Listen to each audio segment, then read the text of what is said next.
The ancient Stoic philosopher Epictetus often uses the following example to make the same point I want to make today, which is that when two coals are placed next to each other, let's say there's a burning coal and a coal that's not burning, that's completely cold, unlit.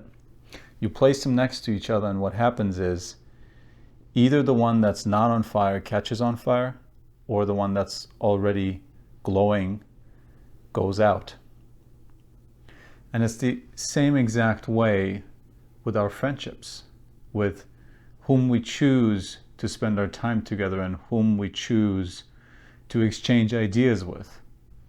Because if we want to become better, if we feel a lack in us about any topic, about any aspect of our beings, and we simply spend time, we are in the presence of someone who is the same way, that negative way that we're trying to get away from, guess what? Even if we've made some progress in bettering ourselves, we're going to go out because we're not yet strong enough. We're not on fire enough to make that cold coal burn. Instead, it is us who goes out and becomes the same way and regresses again.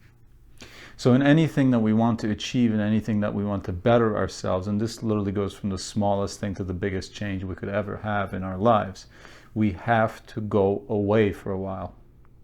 We have to make sure that we're only allowing the influences in our lives that are going the same direction that we want to go in, and not take us backwards where we've already been in the place that we're trying to get away from. And so, whether you want it or not, imagine how much more difficult it is. Take the simple example of being on a diet. You want to better your diet, you want to eat better, you want to be healthier, you want to live longer, but your current diet is certainly not doing it for you. And so you want to change it, and you take steps. You stop buying the bad food, you start buying the good food, and you make sure to eat it and to not cheat as much as you can, better each day, just a little bit.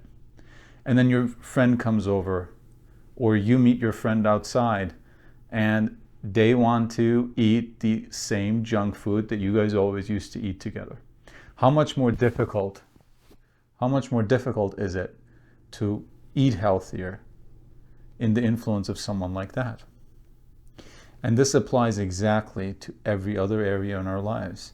Do we want to become more honest? Do we want to become more kind? Do we want to become more productive? Do we want to have a much more positive effect on the people around us in our community and the world?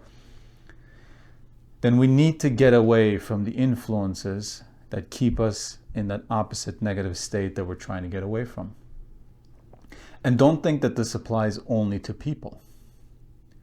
You feed your mind exactly the material that your mind currently wants.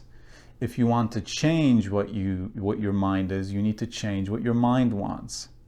So if you keep feeding it the same TV shows, the same podcasts, the same whatever form of entertainment, then that too has the same negative effect as being with someone. Because what's the difference of being with someone in the same room as being in the same room with a movie or a podcast? It's about the ideas that come into your head, and it's about the ideas that stay in your head, and it's about the ideas that you want to have in your head. So the same applies to entertainment, to anything that you come in contact with, as it does to people. You must limit the influence that you don't want, and you must increase the type of influence that you want to have on your mind. And so everything points to the fact that until we are strong enough, until we're burning brightly enough, we must not allow any influence that will overwhelm our efforts in trying to change. And until then, we have to go away, at least for a while, and we need to make that investment in ourselves, and we need to put ideas into our minds that we want to have there. that we know are not easy, that we know are not exciting at first, that don't give us that dopamine that we're used to or those pleasant effects, it will be a lot of work. And the last thing you need while you're engaged in this already difficult work is to have an influence on you, whether a person or a type of entertainment or any sort of idea that can reach you, that pulls you against that already hard work and makes it even more difficult. That's how we fail, and that's how we get into our old ways. Habits, like a fire, are very fragile and can easily be blown out in the beginning and changed and destroyed. But if we build it up to a nice, strong fire, it can take all those outside influences. You can go out once again, pretty much wherever you want, and up into any crowd of any kind of, consisting of any kind of people, and you will still keep burning. You won't go out. But in the very beginning, you very easily will, and that has nothing to do with you. That doesn't mean you're lesser or weaker than anyone else. That's very normal. This is how we build habits. We must nurture it. And only when it's strong can we allow ourselves to be put next to whatever sort of coal. And we can be sure that we won't go out, that if anything, we will ignite that coal too.